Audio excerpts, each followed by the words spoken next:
इतनी है, या तो आत्महत्या कर लो या बंदूक उठा के जंगल में चले जाओ। तो दूसरा कोई रोजगार नहीं, रोजगार है ही नहीं। डकैती रोजगार था, पहले बड़ा बिजनेस था डकैती, सबसे बड़ा बिजनेस था। बोले दिल्ली से उठा लाए, चंबल में है, चंबल में लेटे हैं सेठ जी, बोले 5 करोड़ भेज दो। सेठ जी का पूरा घर हाथ जोड़े खड़ा, 5 करोड़ लिए। जी व्यापार भी बंद हो गया। अब हमारे इधर केवल भुखमरी, पलायन, भुखमरी, पलायन, बेरोजगारी। बहुत लोग हैं, बहुत, मुझे जितना ज्ञान है उससे मैं बात कर रहा हूँ, लेकिन अलग अलग लोग अलग अलग जगह से आए हैं। आप कहाँ से हैं? पूर्वांचल से आए हैं। देखिए, पूर्वांचल की अलग ही कहानी है। पूर्वांचल को कहते हैं कि यूपी के अंदर क्राइम के ग्राफ में पूर्वांचल इतना बुरी तरह से है कि वहां पे जो जिलों के नाम दिए जाते हैं ना, तो वो कहते हैं मेरा बाप कौन, वो चट से मार देंगे। ये पीछे से आवाज आई पूर्वांचल वालों की। तो ये जो संगठित अपराध है उसने तबाह कर दिया क्या पूर्वांचल को? क्या लग रहा है? देखिए, हमारा पूर्वांचल तो बहुत सक्रिय और तेज है। इतना तेज है कि यहाँ से जितना चाहे उतना लेबर ले सकते हो। नहीं सर, यहाँ से तो एक्सपोर्ट भी हो जाते हैं, दाऊद इब्राहिम से लेके। वो तो है। और अब ऐसा नहीं कि हमारा पूर्वांचल ने देश में कई प्रधानमंत्री दिए हैं। मौजूदा में अभी आपको मोदी जी को हमारा पूर्वांचल नहीं दिया है। इससे पहले चंद्रशेखर रहे हैं। लेकिन जहाँ पे काम की बात भी है, वो तो माननीय प्रधानमंत्री में बात कर रहा हूँ, मुख्यमंत्री बातें छोड़िए। आप जो भी निकालते हो हीरा ही निकालते हो साहब, चाहे वो प्रधानमंत्री निकालो चाहे वो बदमाश निकालो। अभी एक्चुअली है क्या स्थिति ये है कि प्रधानमंत्री तो हम देते हैं, लेकिन कोई प्रधानमंत्री हमारे जो दुख है, जो हमारा दर्द है, जो हमारी कमियां है, जो हमारी आवश्यकताएं है, उसको पूरा नहीं कर पाता है। सिर्फ एक ही काम करता है कि सिर्फ वोट चाहिए उनको, किस तरह मन की बातें करके वोट पैदा कर लें। अभी हमारे बाबा आर.के. तोमर जी ने साफ साफ कहा है कि हमारी मजबूरी नहीं है कि हम बीजेपी को वोट करेंगे।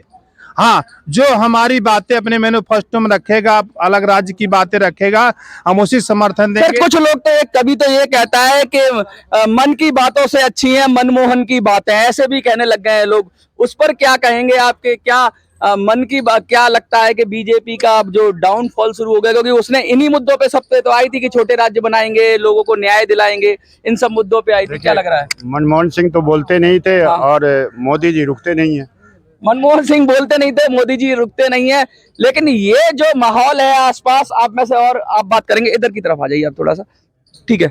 मैं अलग अलग जगह से लोग हैं, मैं कोशिश कर रहा हूँ ज्यादा से ज्यादा लोगों को कवर करने के लिए। सर, हाँ, आप कहाँ से आए हैं? जी, मैं बुंदेलखंड के जिला जालौन से हूँ, जहाँ के मामा माहिल थे और हमारे आदरणीय बड़े बुंदेलखंड वालों ने तो समा बांध दिया, शुरुआत जो उन्होंने की जबरदस्ती, और आप तो बुंदेलखंडियों के मामा। इस देश में 3 ही मामा हुए हैं भारतवर्ष में, मामा कंस, मामा शकुनी और मामा माहिल। तो हमारे आदरणीय बड़े भाई साहब ने सब कुछ बताया इतिहास, तो मैं ज्यादा इतिहास ना बताते हुए मैं तो ये कहूंगा कि बुंदेलखंड, पहले हमारा बुंदेलखंड था राजा छत्रसाल की कार्यकाल में, नौगांव हमारी राजधानी थी। अब आते हैं राजनीति में, जितने वर्तमान में जो बीजेपी सरकार है, इनके बड़े नेताओं ने हमारी बुंदेलखंड के लोगों को ठगा है। मैं देखिए बुंदेलखंड है, मैं बता देता हूँ, सबूत है, संक्षेप में ही है, पूरा ठगा है। 2014 में जब चुनाव थे तो उमा भारती जी आई थी, तो उन्होंने कहा था कि जैसे ही हमारी सरकार बनेगी 3 साल के अंदर हम बुंदेलखंड राज्य बना देंगे। वो भी चली गई, और उसी दौरान उन्हीं के कैंपिंग में, मतलब तारीख पे तारीख बस हो गया तारीख पे तारीख। हाँ मैम, आप क्या कुछ कहना? मैं बुंदेलखंड राज्य के लिए ही यहाँ आई हूँ, झांसी से। मैं बस यही कहना चाहती हूँ, इतिहास तो सबको पता है, मैं प्रेजेंट की बात करती हूँ, क्योंकि मैं यूथ होके भी इस सपोर्ट में हूँ कि बुंदेलखंड राज्य बने, क्योंकि हम वहाँ झेल रहे हैं, भुगत रहे हैं। वहाँ की जो आबो हवा है, जो हमारा अधिकार है, बेसिक अधिकार है, वहाँ जमीन, महिलाओं की दशा बहुत बुरी है। महिलाओं की दशा नहीं, युवाओं की दशा भी बुरी है। मैं युवाओं को लेके बात करूंगी, युवाओं की दशा भी सबकी बुरी है। हम अपनी स्थिति में नहीं रह सकते, अपने घर नहीं रह सकते, हम घर छोड़ के कहीं दूसरी जगह शिफ्ट होते हैं।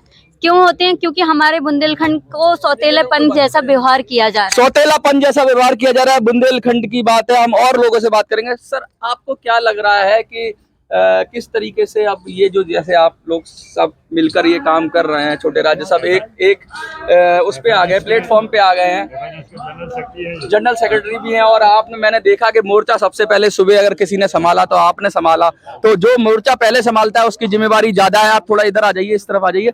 तो जब आप मोर्चा संभाल रहे हैं और आपने इतने लोगों को इकट्ठा भी कर लिया, चाहे वो गोरखालैंड वाले हो, बुंदेलखंड वाले हो, हरित प्रदेश वाले हो, और भी हैं जहां जहां से लोग आ रहे हैं, उम्मीद दिख रही है कुछ होगा?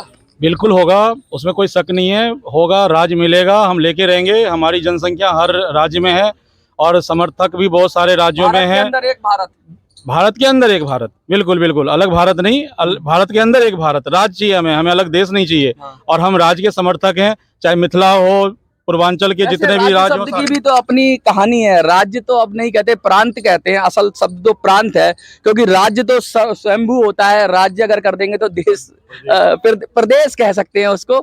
तो लेकिन अब आम बोलचाल में राज्य ही कहने लगे हैं, क्या लग रहा है? संविधानिक भाषा है, राज्य ही बोलते हैं, हर जगह लिखावट में राज्य ही, चाहे उत्तर प्रदेश राज्य हो या कोई सा भी प्रदेश के साथ राज्य का ही है बोलबाला। तो उसी में जितने भी राज्य हैं उसकी डिमांड है, और हमारी जनसंख्या हर राज्य के अंदर है। और अगर सरकार नहीं मानती है तो हम उनके खिलाफ भी काम करने को बाध्य होंगे। हमारी इच्छा ऐसा नहीं है जो हम किसी भी तरह के राजनीतिक तरफ जाएं, लेकिन सीधा साफ संकेत दे रहे हो आप तो। ये सब लोग तो सीधा अपना दर्द बता रहे थे, आप तो राजनीतिक संदेश दे रहे हो कि सुधर जाओ, नहीं सुधरे तो दिखा देंगे। बिल्कुल बिल्कुल, इसमें कोई शक नहीं है। बिल्कुल ये है जो हम राजनीतिक संकेत दे रहे हैं, और हम एक जगह नहीं है सिर्फ दिल्ली में। हम चाहे उत्तर से लेके दक्षिण तक हैं, पूर्व से लेके पश्चिम तक है, पूरे फैले हुए हैं। और 22 राज्यों की डिमांड है, और 22 राज्यों की डिमांड है, वहां आप सोच सकते हैं कितने जनसमूह है, कितने जन सैलाब है। और जब वो एकत्रित हो जाएगा तो ये सरकार से अभी तो हम मांग रहे हैं, अगर ये हमारी बातें नहीं सुनी तो हम इनको उस लायक नहीं छोड़ेंगे जो हम उनको से मांगे। कल को वो फिर हमसे मांगेंगे जो आप हमें कुछ राज दीजिए वोट के माध्यम से भी, और उनके सीट ही नहीं बचेगा तो वो फिर किस पद पे बैठ के वो हम राज देने की बात करेंगे। देखिए कितनी जबरदस्त बात। मैं एक बात और कहूंगा, फिर आपके पास आ रहा हूँ, क्योंकि अंतिम मैं उसके स्पीच के अंतिम आपसे ही समापन करूंगा। 1 और 1 11 सुना था, लेकिन आपने बता दिया कि 2 और 2 22 भी होते हैं, और 22 का आंकड़ा है ना 36 के आंकड़े से खतरनाक है। तो सर क्या लगता है कि 36 का आंकड़ा हो जाएगा क्या सरकार के साथ? सरकार के साथ 36 का आंकड़ा तो हो सकता है। और मैं एक और बात कहना चाहता हूं कि दिल्ली राज्य पूर्ण राज्य का दर्जा भी मैंने आवाज़ उठाई थी। आज दिल्ली राज्य का पूर्ण राज्य होना चाहिए, क्योंकि दिल्ली को पता ही नहीं तूने क्या करना है, और दिल्ली चुनी हुई सरकार है। तो केंद्र सरकार ने अभी एक अध्यादेश जारी करके ट्रांसफर भी बंद कर दिए। तो मैं ये चाहता हूं कि केजरीवाल भी हमारे इससे जुड़े हुए हैं, और अभी तक मैं मिला नहीं हूं, उनके से भी मिलूंगा। अगर ये सरकार नहीं मानी तो फिर केजरीवाल जी तो आ ही जाएंगे खैर, मेरे लेकिन उनके बारे में बड़ा स्पष्ट मैं कह दूं कि कब वो चले जाएंगे पता नहीं। केजरीवाल मेरे अच्छे दोस्त हैं, क्योंकि अन्ना हजारे को लेकर भी मैं ही आया था। वो मैं ही आदमी हूँ जो अन्ना हजारे को आप ही आंदोलनों को शुरुआत करते हैं, और 80 साल की उम्र में। हाँ, लेकिन मेरी ज्यादा लोभ लालच नहीं है, इसलिए मेरी कम हो जाती है, निस्वार्थ सेवा है, इसलिए कम हो जाता है। तो मैं ये चाहूंगा कि ये सभी मिल करके राज्य की उत्पत्ति करे। ये दुर्गेश जी हैं, हमारे बहुत पुराने हरित प्रदेश से। दुर्गेश जी कुछ संदेश देना चाहेंगे? हरित प्रदेश से हूँ, दुर्गेश कौशिक मेरा नाम है। हरित प्रदेश की मांग बहुत पुरानी मांग है, लेकिन 21 नवंबर 2011 में बसपा चीफ मिनिस्टर थी मायावती जी, उन्होंने 4 राज्यों का बंटवारा करके लोकसभा को भेजा था। लेकिन केंद्र में यूपीए की सरकार थी और कांग्रेस ने उसे चुनावी मुद्दा बना करके। सर ये बड़ी बात होती है कि विधानसभा जब प्रस्ताव देगी तभी तो केंद्र कुछ करेगी, और प्रस्ताव तो मैंने संविधान का बताया था, भाग 1 में अनुच्छेद 2 में केंद्र सरकार किसी भी राज्य के प्रस्ताव न आने पर भी उसका राज्यकरण कर सकती है। लेकिन अगर वो अनुच्छेद 3 और 4 में जाएगी तो फिर लोकसभा से प्रस्ताव राष्ट्रपति के द्वारा विधानसभा को जाएगा। जैसे तेलंगाना बना वैसे ही बना दो। अच्छा, आपके पास आ रहा हूँ मैं, फिर आपके पास आऊंगा फिर। मैं मनोज झा, मिथिला लोकतांत्रिक मोर्चा का राष्ट्रीय अध्यक्ष हूँ, और मिथिला राज्य आंदोलन से जुड़ा हुआ हूँ मैं। हमारी मिथिला राज्य की मांग बहुत प्राचीन है, और मैं स्पष्ट कहता हूँ कि हमारी मातृभाषा मैथिली है, संविधान की 8वीं अनुसूची में शामिल है। अटल बिहारी वाजपेयी ने दे ही दी हमें भाषा के आधार पर भी, भाषाई आधार पर भी। और चूंकि हमारा मिथिला क्षेत्र का संबंध शास्त्र पुराण वेद से रहा है, धार्मिक स्थल है मिथिला क्षेत्र। मिथिला प्राचीन देश था, तो उस आधार पर भी हमें मिथिला राज्य मिलना चाहिए। और मैं स्पष्ट करूं कि बिहार प्रांत के अंदर हमारे मिथिला क्षेत्र की उपेक्षा होती है। हम ब्रिटिश शासनकाल में मिथिला क्षेत्र में सैकड़ों उद्योग थे। कितने जिले हैं लगभग जिनको आप डिमांड कर रहे हो? कुछ तो नेपाल में चले गए, सुपौली संधि में। जो नेपाल की भी कहानी मैं बताता हूँ, ये 1814 ईस्वी में सुगौली संधि के अंतर्गत मिथिला क्षेत्र का जो तराई क्षेत्र था, विद जनकपुर, जो मिथिला की प्राचीन राजधानी थी, जनकपुर को भी नेपाल को दे दिया गया। तो हम, चूंकि ये मुद्दा अंतर्राष्ट्रीय हो चुका है और वो क्षेत्र अब नेपाल के हिस्से में है, तो हम उसकी बात नहीं कर रहे हैं अभी। हम जो भारत में है उसी की मांग कर रहे हैं। हमारी भारत देश के अंदर बिहार प्रांत के अंदर हमारे 23 जिला हैं, जिसको हम मिला के मिथिला राज्य की मांग कर रहे हैं। मिथिला राज्य की मांग कर रहे हैं। सर आप थोड़ा कंक्लूड करिए, फिर सर के पास जाऊंगा, फटाफट अपनी बात। 21 नवंबर 2011 में बसपा सरकार ने प्रस्ताव किया था 4 राज्यों का, उत्तर प्रदेश बंटवारे का। प्रस्ताव पास करने के बाद उसे सेंट्रल गवर्नमेंट के लिए भेज दिया। सेंट्रल गवर्नमेंट ने चुनावी मुद्दा बनाकर उसे वापस कर दिया। लेकिन उसके बाद हम माननीय नितिन गडकरी जी से मिले, पूरे फेडरेशन के समस्त कार्यकर्ता। उन्होंने कहा कि हम अब की बार 2014 विधानसभा चुनाव में और अपने घोषणा पत्र में देंगे। हमने उन लोगों को समर्थन दिया, उत्तर प्रदेश में उनकी सरकार बनाई। आप जिसको भी समर्थन देता है वही दगा दे देता है। हमें तो अपनों ने लूटा, गैरों में कहाँ दम था, हमारी कश्ती वहाँ डूबी जहाँ पानी कम था। आप बताइए सर क्या? हम आदिवासी प्रदेश डिमांड कर रहे हैं। गुजरात से आया हूँ। एक्चुअली वहाँ पे डेवलपमेंट की बातें हो रही है, लेकिन आदिवासियों का कुछ डेवलपमेंट हुआ नहीं है। और वहाँ पे जो रिवर लिंक प्रोजेक्ट वगैरह है, हाईवेज का, बुलेट ट्रेन वगैरह का है प्रोजेक्ट, उसमें से जो भी विस्थापन होता है आदिवासियों का ही होता है। और आदिवासी कहाँ, तो महाराष्ट्र के आदिवासियों की हालत काफी खराब है। तो खराब है। महाराष्ट्र का भी हिस्सा आएगा क्या? हाँ, महाराष्ट्र का हिस्सा आएगा, बुलेट ट्रेन में उसका भी आएगा। अभी सबको निकाल दिया है इन्होंने। अभी तो सबको निकाल दिया है, फोर्सफुली निकाल दिया है, जमीन छीनने का किया है इन्होंने। तो हम इसलिए हम आदिवासी प्रदेश डिमांड कर रहे हैं। गुजरात, महाराष्ट्र, राजस्थान और मध्य प्रदेश के जो ट्राइबल एरिया। ये देखिए, ये हालात है देश के अंदर। और ये क्या है, जो हमारा पुराना भारत था, जिसमें अलग अलग जगह पे अलग अलग राज्य थे और उन राज्यों का अपना अपना यूएसपी था, कुछ ना कुछ उनका अपना कल्चर था, संस्कृति थी, भाषा थी, छोटे छोटे राज्य थे, और उन सबको मिलाकर भारतवर्ष बनता था।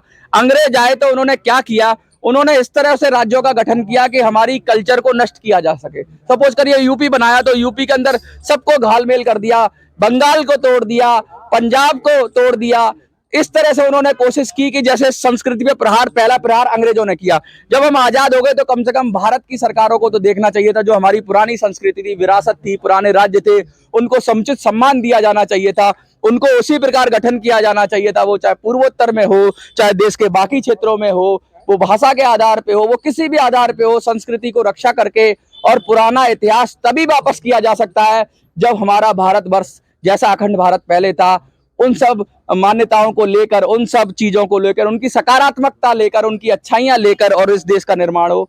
इसीलिए ये सब खड़े हुए हैं। और इनके ऐतिहासिक कारण है। कोई ऐसा नहीं कि आज उठ के हरित प्रदेश मांगने लगे या कल से उठ के बुंदेलखंड मांगने लगे या गोरखालैंड मांगने लगे। इनका पूरा इतिहास है, इनके पीछे पूरा तर्क है, इनके पीछे पूरी सामर्थ्य है। और ये देश के जनमानस की आवाज है, जो कह रही है, जो अंग्रेजों ने जो फूट डोलो राज करो का जो शासन किया था भारत के अंदर तोड़ने का, उसे हटाओ, छोटे राज्य बनाओ और भारत को फिर से उन्नति के पथ पे ले जाओ। अभी अगला हमारा कार्यक्रम है, जितने भी छोटे राज्य देश में डिमांडिंग स्टेट है, उनके सब जगह जाएंगे और सब जगह एक सभा करेंगे। उसके बाद हम जंतर मंतर पर एक बड़ी सभा करेंगे। आज हम सरकार को चेता रहे हैं कि 18 प्रदेशों की डिमांड है और 18 प्रदेशों में हमारी पकड़ है। अगर ये प्रदेश नहीं बनाए या कुछ प्रदेश नहीं बनाए तो हम पूरे प्रदेशों में जाकर के एक सभाएं करेंगे और अगली सभा यहाँ पर बहुत बड़ी सभा करने की हमारी। अभी तो ये अंगड़ाई है, आगे बहुत लड़ाई है कि नारे के साथ मैं खत्म करना चाहूंगा। जंतर मंतर